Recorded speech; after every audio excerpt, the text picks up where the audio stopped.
Baik, kisah yang lain, kisah seseorang yang bernama Urwah bin Zubair. Ini seorang tabi'in. Zubair bin Awam adalah sahabat yang masuk surga. Sahabat dari 10 orang yang masuk surga namanya Zubair bin Awam. Anaknya namanya Urwah. Urwah ini ulamanya Madinah dulu, zaman tabi'in juga, kisah-kisah klasik semua. Urwah bin Zubair ini Bapak Ibu sekalian punya kisah yang luar biasa. Luar biasa. Urwah bin Zubair ini punya 4 orang anak laki-laki semuanya. Anak laki-lakinya yang paling besar, ini hafal Quran 30 juz. Hafal sekian ribu hadis, siap menggantikan dia menjadi ulama gitu. Kebetulan Urwah bin Zubair ini rahimahullah punya hubungan baik dengan Khalifah waktu itu Umawi ya. Ini kalau tidak salah namanya Al-Walid bin Abdul Malik, namanya Khalifah ini. Sahabat dekat dari kecil. Waktu ayahnya si Walid meninggal, maka dia jadi penggantinya gitu. Al-Walid jadi penggantinya. Lalu diundanglah Urwah oleh Al-Walid. Silakan datang ke istana kerajaan.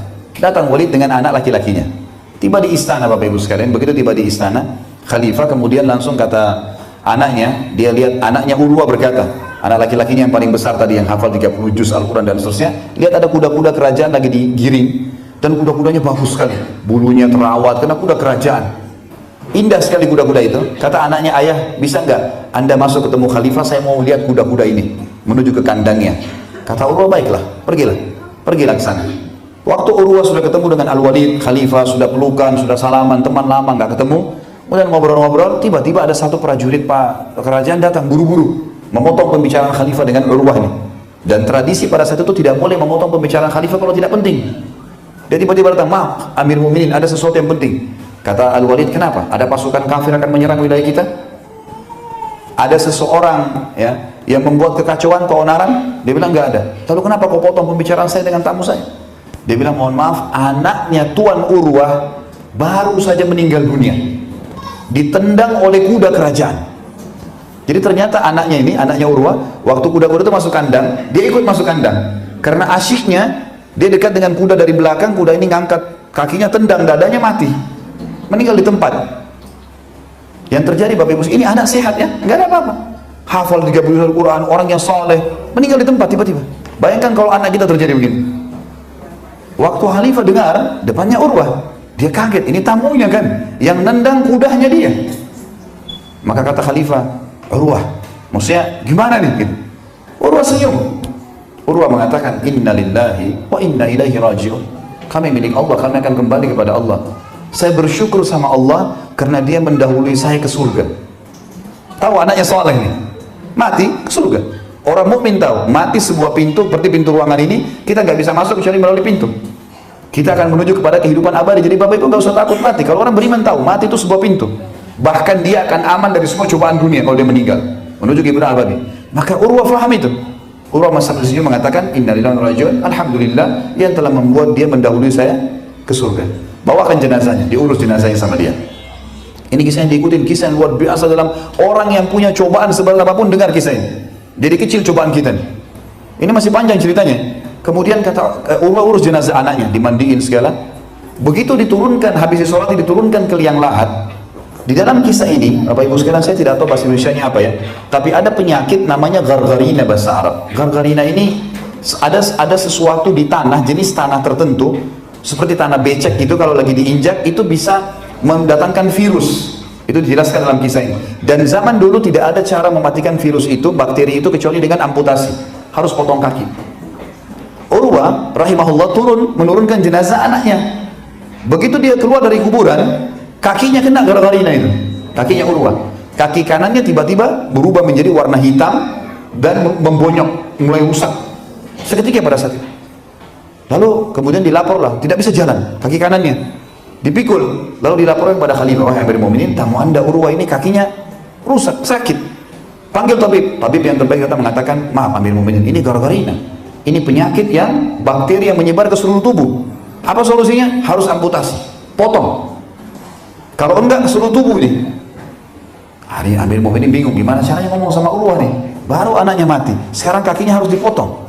Ini kisah nyata ya, ini bukan rekayasa, ini kisah nyata. Maka yang terjadi Bapak Ibu sekalian, Khalifah mengatakan cari orang yang paling pintar di kerajaan yang bisa nyusun kata-kata, sampaikan berita ini kepada Urwah.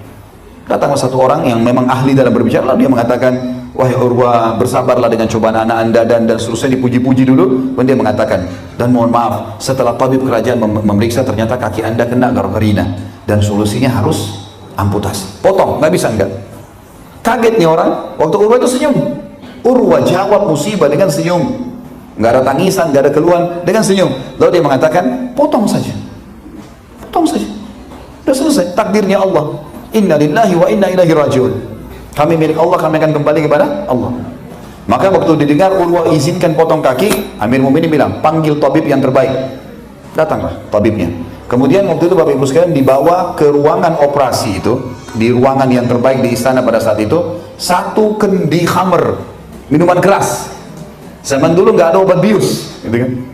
Dibawalah satu kendi khamr ini, lalu dikatakan oleh tabibnya, ditaruh di dekatnya Urwa. Silakan Tuan Urwa, suruh minum.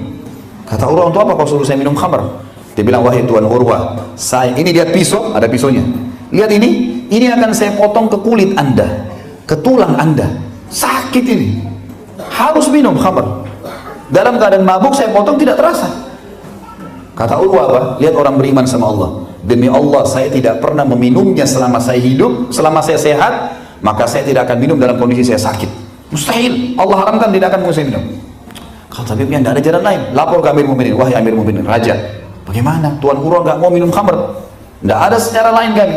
Kata khalifah, cari jalan lain. Tiba-tiba di ruangan operasi itu, di ruangan kerajaan, didatangkan 10 orang laki-laki, semuanya kekar-kekar. Kata Urwa, untuk apa orang-orang ini? Kata tabibnya, untuk pegang anda, pegang tangan dua orang ini, dua orang, tak boleh bergerak.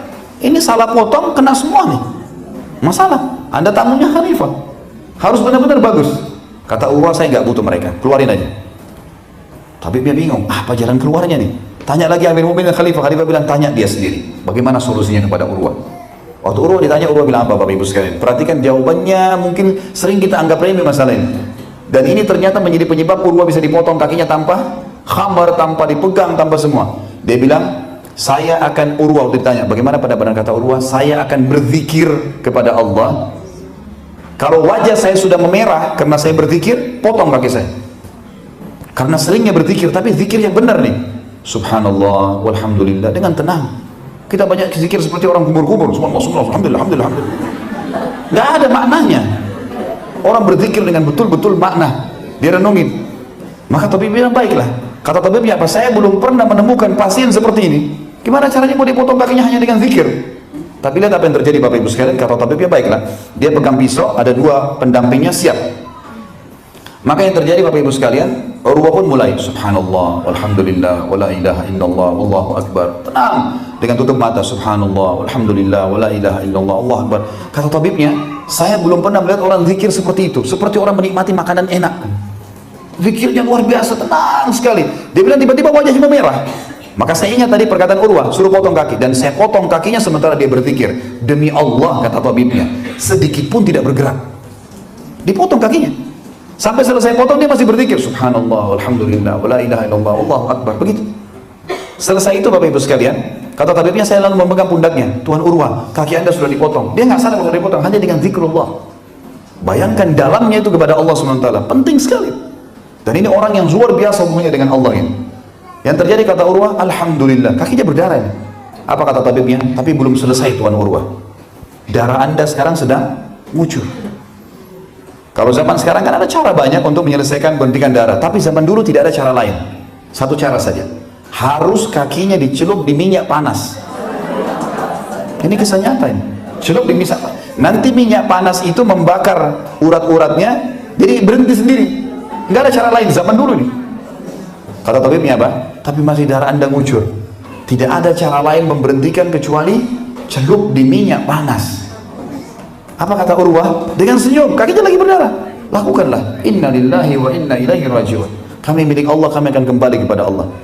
Kata tabibnya, kami pun datangkan minyak yang mendidih, kemudian dicelupkan kakinya Urwah. Tapi manusia biasa, pada saat itu Urwah pun pingsan. Dan Urwah ini terkenal dengan khazinul Quran, sahabatnya Al-Quran. Setiap hari baca 10 juz. Setiap hari. Gak pernah tinggal di 10 juz. 3 hari khatam, 3 hari khatam.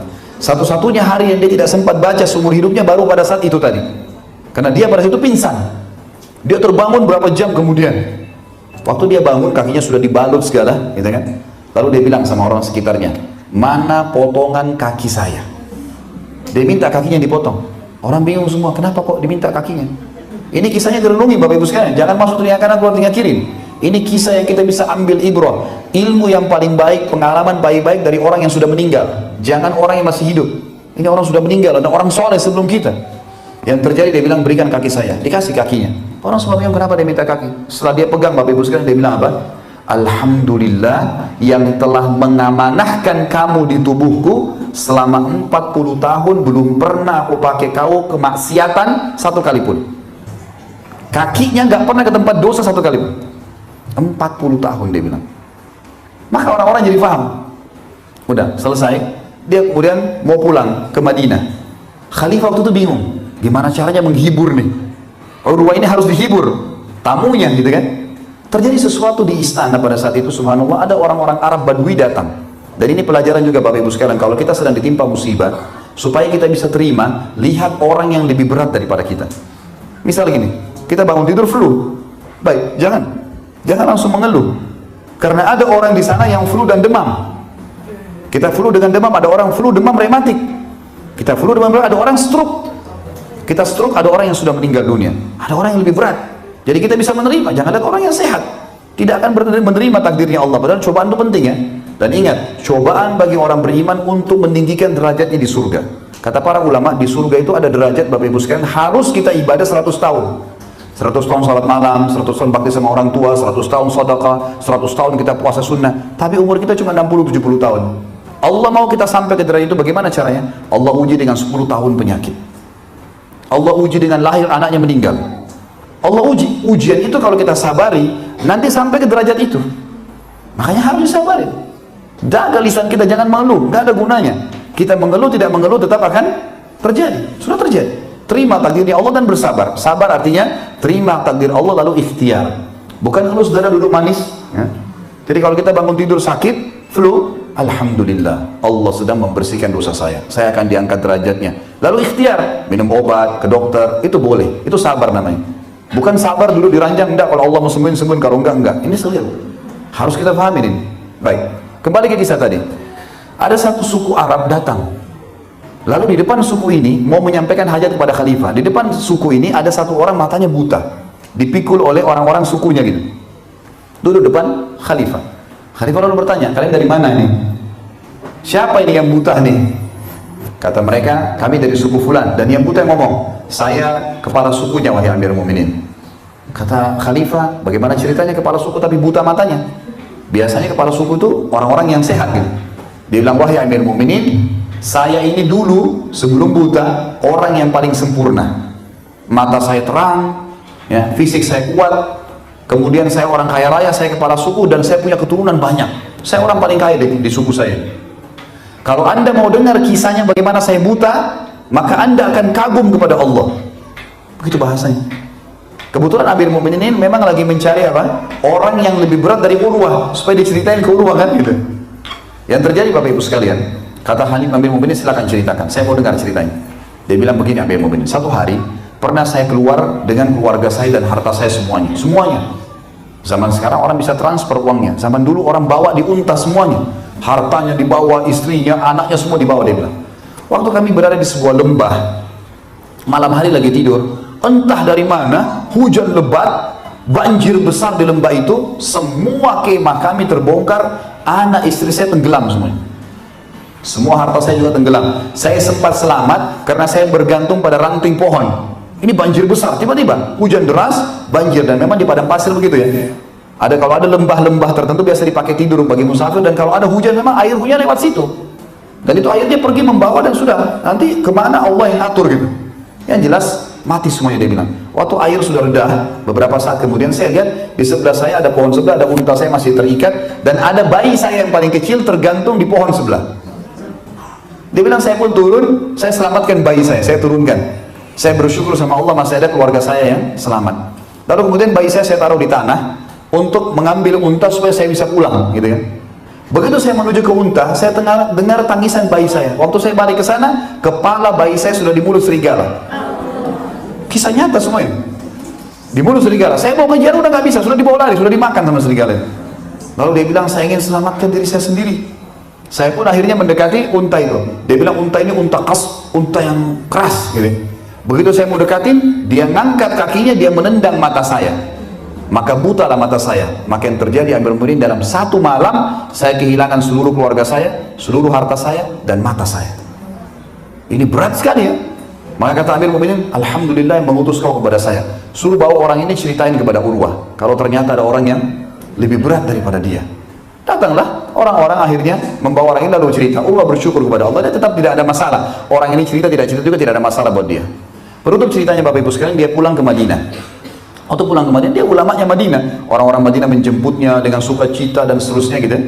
Kemudian orang-orang semua sedih. Ada yang mengatakan, sabarlah wahai Urwah, apalah nasihat gitu kan. Terus Urwah lihat kayaknya banyak kerabatnya yang menangis, melihat kakinya putus, kemudian anaknya mati gitu kan. Lalu dia berbicara kalimat begini. Coba Bapak Ibu renungi kalimat ini, penutupan kisahnya Urwah. Dia mengatakan, la yahluwannakum ya. Ma taraun, jangan sampai apa yang kalian lihat ini membuat kalian keluar dari keimanan. Lalu dia bilang, faqad wahaballahu azza wa jalli arba' minal banin fa akhadha wahidan.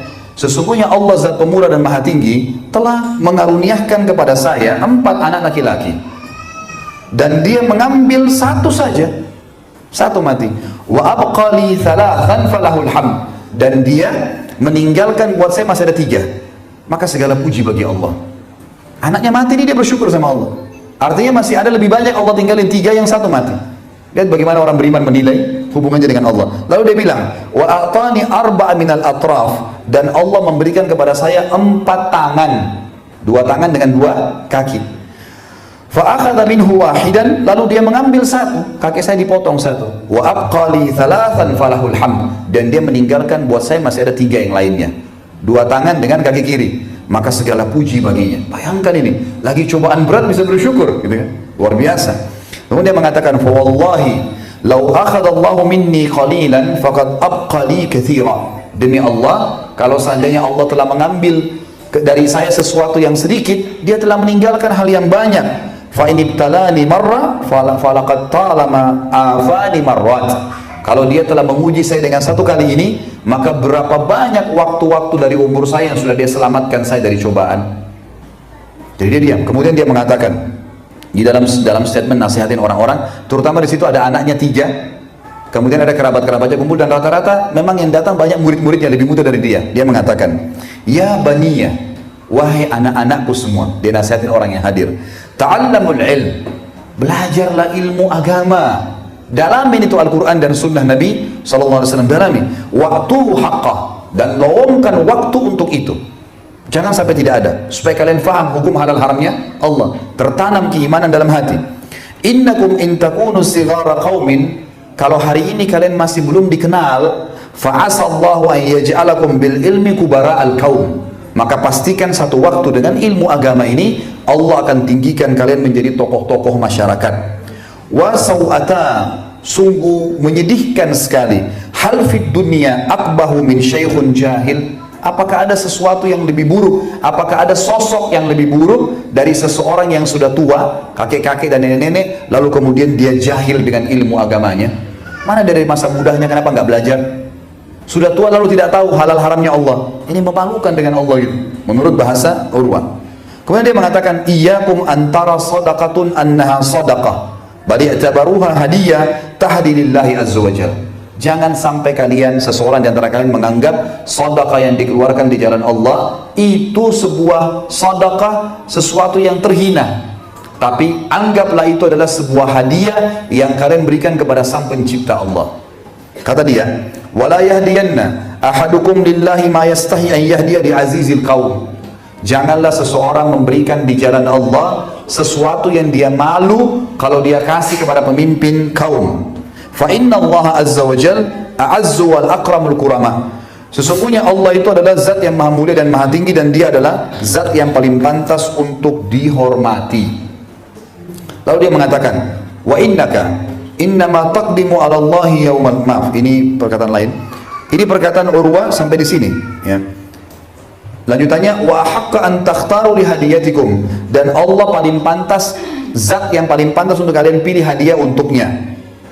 Di sini saya jelaskan dulu Bapak Ibu sekalian statement yang disampaikan oleh Urwah. Apa maksudnya? Jangan kalian memberikan untuk Allah kecuali seperti sesuatu yang kalau kalian malu memberikan pimpinan satu kaum. Saya kasih contoh. Kalau Bapak Ibu di sini diundang oleh wali kota Surabaya, ditelepon secara khusus, Bu, Pak, datang ke kantor saya besok. Ini contoh saja. Kemudian dia bilang, khusus ini saya undang. Ibu atau bapak datang sama pasangannya, silakan berdua duduk sama saya di kantor. Untuk perkenalan atau untuk apa gitu. Baik, kemudian wali kota titip pesan, besok Bu atau Pak bawain saya buah-buahan ya. Dia pesan buah-buahan. Kira-kira Bapak Ibu beli di mana buah-buahannya? Hah? Di pasar kaki lima atau di tempat buah? Baik.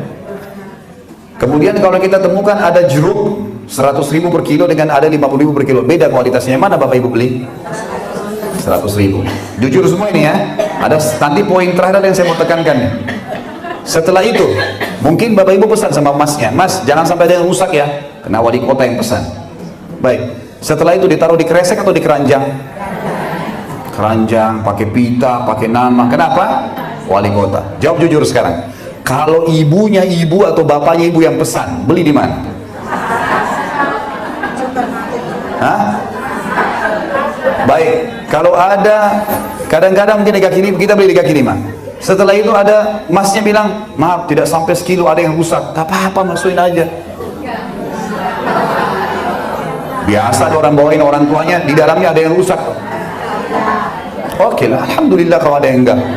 Kalau jemaah saya di Jakarta bilang, iya benar Ustaz, kadang-kadang tidak ada lagi, kita masukin. Baik, kalau sekarang penjual buahnya bilang, nggak ada. Kira-kira ibu dan bapak sekalian, kalau orang tuanya pesan, jujur, pakai keranjang atau pakai kresek? Nah, kenapa dibedain antara wali kota sama orang tua? Padahal orang tua lebih mulia. Ini lebih diperintahkan sama Allah. Ini contoh saja. Banyak orang memberikan di jalan Allah sesuatu yang dia sebenarnya kalau dia kasih kepada pemimpin kaum dia malu. Kalau kita bawa kresek tua, kita bawa buah sembarangan ke wali kota, kita malu. Mesti kita malu juga kalau ke orang tua kita. Ini yang pesannya Urwah. Artinya jangan sampai kita kasih sesuatu yang memang Allah perintahkan. Orang tua kan setiap hari disuruh bakti. Wali kota pada saat cuma diundang, gitu kan? Berarti setiap saat kita harus berikan yang terbaik. Seperti itulah maksudnya. Ini nasihat Urwah. Lalu dia mengatakan dalam penutupan statementnya, ya baniya, wahai anak-anakku, idza ra'aitum min rajulin fi'latal khair, kalau kalian melihat perbuatan baik dari seseorang, dia soleh misalnya atau soleha, dia sholat, dia puasa, ada ibadah baik yang dikerjakan, fa'ammilu bihil khair, maka nilailah orang itu orang baik. Wa in kana fi nadharin nasi rajul su', walaupun ada orang-orang yang memandang dia buruk, kalau depan matamu kalau dia orang baik sesuai dengan pandangan Allah, azan ke masjid, sholat, maka anggap dia baik, karena Allah menilai itu baik walaupun ada sebagian orang menilai dia buruk. Ini nasihatnya dia. Fa inna laha akhawatun amsalihah, karena perbuatan baik itu punya saudara-saudara perbuatan baik yang lain. Orang kalau sekali sholat, nanti dia tertarik ke puasa, dia tertarik ke sedekah, dia tertarik ke Al-Quran. Ada saudara-saudaranya kata gitu, amal soleh dia bilang. Wa idza ra'aitum min rajulin fi'lata syarrin fahdharuh. Kalau kalian lihat perbuatan buruk dalam pandangan agama pada seseorang, dia dusta, dia pernah mencuri, dia melakukan perbuatan-perbuatan yang salah, maka kata beliau, hati-hati dari orang ini. Wa in kana fi nadharin nasi rajulul khair, walaupun sebagian orang anggap dia baik, karena perbuatannya di mata Allah buruk, gitu kan? Lalu dia bilang, fa innalaha akhawatun amsalihah, karena perbuatan buruk punya saudara-saudara perbuatan buruk yang lain. Sekali bohong ada bohong-bohong yang lain, gitu kan? Sekali buat nota palsu dia akan buat nota palsu yang lain. Dan seterusnya. Lalu dia katakan, wa'lamu, dan ketahuilah, annal hasanati tadullu ala akhwatiha, bahwasanya perbuatan-perbuatan ketaatan kepada Allah pun menunjukkan ada saudara-saudaranya dari amal soleh. Wa anna sayyiati tadullu ala akhwatiha, dan perbuatan-perbuatan dosa menunjukkan juga pada perbuatan-perbuatan yang lainnya. Tapi ringkas cerita dari kisah Urwah yang kita ambil bagaimana sabarnya dia menghadapi cobaannya.